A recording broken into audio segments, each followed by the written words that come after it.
Napoléon, ascension épique. Part 1, l'ascension fulgurante d'un général corse.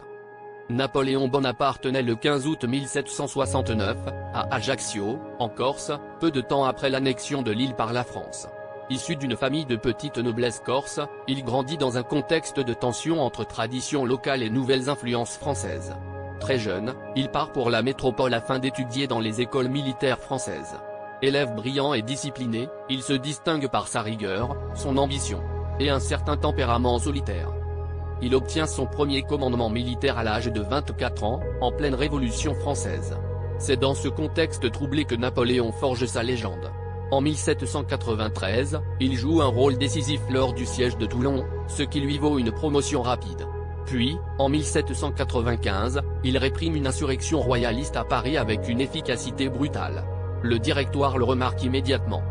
En 1796, à seulement 26 ans, il est nommé commandant en chef de l'armée d'Italie. Là, il mène une campagne militaire fulgurante. Son génie tactique, sa capacité à galvaniser ses troupes et ses victoires contre les Autrichiens impressionnent toute l'Europe. Il devient un héros national. Il utilise la presse pour glorifier ses exploits et façonner son image auprès du peuple français. Mais Napoléon ne se contente pas de la gloire militaire. En 1798, il lance une expédition en Égypte.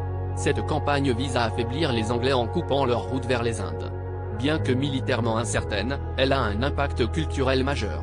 L'expédition s'accompagne de savants et d'artistes, marquant le début de l'égyptologie.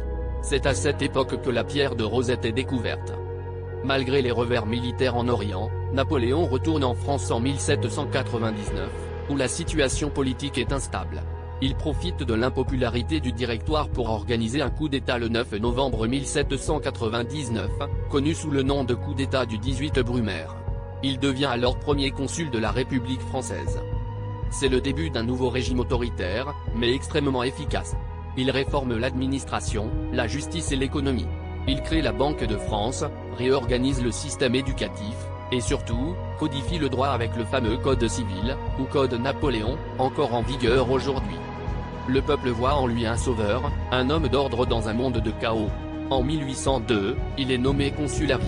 2 ans plus tard, en 1804, il se couronne lui-même empereur des Français, devant le pape Pie VII, dans une cérémonie grandiose à Notre-Dame de Paris. Ce geste marque l'apogée de son pouvoir, et le début d'une nouvelle ère impériale pour la France.